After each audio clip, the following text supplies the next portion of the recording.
At yun na nga po mga kalingap, talagang kaabang-abang ang magiging pangyayari mamaya nga pong alauna at maghaharap-harap na ang lahat sa barangay. Matutuldukan na kaya ang lahat at magkakaroon na ng katahimikan? Yun po ang katanungan.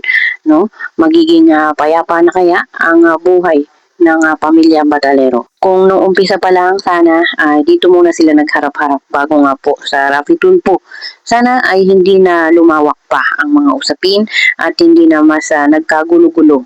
Kung nung umpisa pa lang ay kinausap na si Kuya Val ng maayos at si Kalinga Prab, sana ay hindi po ganito na mas lumawak talaga ang mga usapin. Maraming nakisawsaw. At syempre, mas sumama yung tingin ng tao sa kanilang pamilya. Pero ganun pa man ay tapos na, wala na po tayong magagawa na para pitulfo na si Kuya Val at ngayon nga po ay sa barangay sila maghaharap-harap. Ang katanungan ay matutuldukan na kaya ang lahat ng gulo ng mga usapin. No, ang kagandahan lang po dito mga kalingap ay wala pong kamera.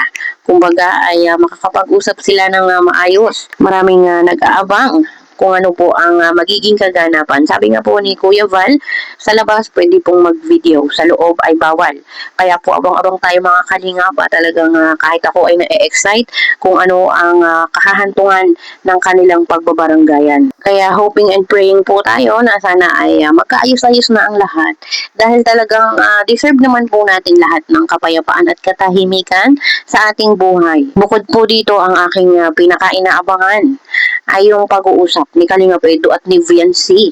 Ano ang kahahantungan ng pag-uusap na ito? Dahil nga po itong si Viancy sa National TV, sinabihan po si Kalinga Edu na manyak.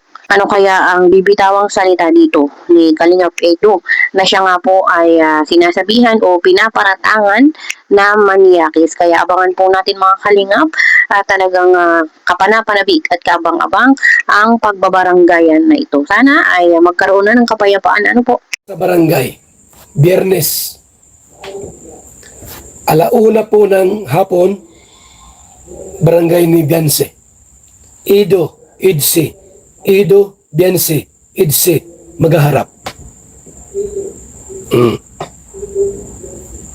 Maghaharap. Naroon yung nanay, manonood, hindi pwede manood. Sa labas sila ng barangay. Kung natin mga supporters, Dr. Lab, Mang Iking, o sino man dyan, sa Pulang Uod, sa labas lang sila. Kami ay, ako, Ido, Bianse, Kapitan, Sekretary lang po ang nandoon. Hindi pwedeng pumasok ang hindi kasali. Bawal. Bawal i-vlog. Sa labas, pwede mag-vlog-vlog. O mag-vlog-vlog kayo, pwede. Pero sa oras po ng session, pag-meeting, walang records, walang vlog. Bawal yun. Ngayon, para handa si Bianse, sa mga tanong ko, para huwag naman siya mabigla. Ang tanong ko lang naman doon, bakit umabot ng 2 years ang IDSI? bago niya nalaman si Ido, manyak. Yun ang tanong ko doon eh. Ba't umabot ng 2 years ang IDSI? Tapos saka mo nalaman na si Ido pala'y manyak. Mahirap sagutin yon. Sagutin niyo raw po. Sagutin niyo raw po. Ba't mo nasabing manyak si Ido? Umabot ng 2 years. Nabigat na tanong yon. Oy, salamat po sa nagpakulay. Susan Vergara. Pangkapi mo paring bag. Thank you so much po kay Susan Vergara. So ngayon Biyernes na po, bukas Huwebes na. Biyernes. Una kong tanong kay Bianse sa barangay. Kung si Ido ay manyak, ba't ngayon mo lang nalaman, 2 years na kayong mag-love team? Nung 1 year ba, hindi siya manyak? Yung bang 1.5 years, hindi siya manyak? Kailan siya naging manyak? Ito si Ido. Last month na lang ba? Yung huling buwan na lang ba? Yan ang mga tanong na dapat niyang sagutin sa atin. Para ako naman, malaman ko rin. At saan naging manyak si Ido? Yan ang mga tanong. At sino ang minanyak ni Ido? Nako, mahirap na tanong yon. Sino ang minanyak ni Ido? Ituro mo rito. Ayan si Kapitan, Kap. Ngayon, siyempre po, para mas mabisa yung ating pong pinanghahawakan, napirmahan tayo. Nagpapatunay na si Ido talaga ay manyak. O, pirmahan mo to. Pirmahan mo to, Biencio. Papatunay na talaga manyak si Ido sa harap ni Kapitan. Manyak si Ido, pirma. Ganun yun. Biyernes pa naman yun. Bukas Huwebes, house blessing sa bahay ni Papa Jumar na pinagawa. Under po ng Kalingap. Tapos, Biyernes na. Ayun. Sa umaga, house blessing din po sa bahay po ni pagawang bahay ni Olives TV. Yun po, no? Talaga marami tayo mga project na ginagawa mga kaibigan.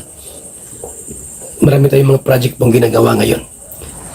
Salamat po sa nagpakulay, Susan Vergara.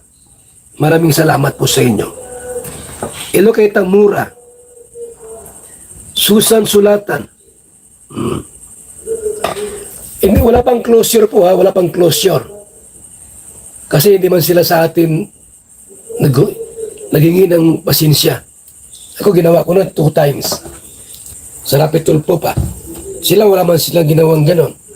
Pasensya na Kuya Bal ha, kasi na ipatulpo kita. Wala pa po, walang closure.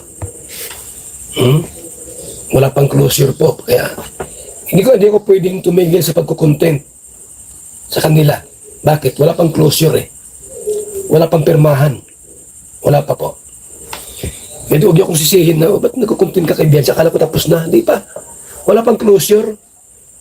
Hindi pa sila naging pasensya sa atin eh. Ba't ako pinatulpo eh? Di man ako may sala. Si AIDS naman. Sinabihan niyang manyak.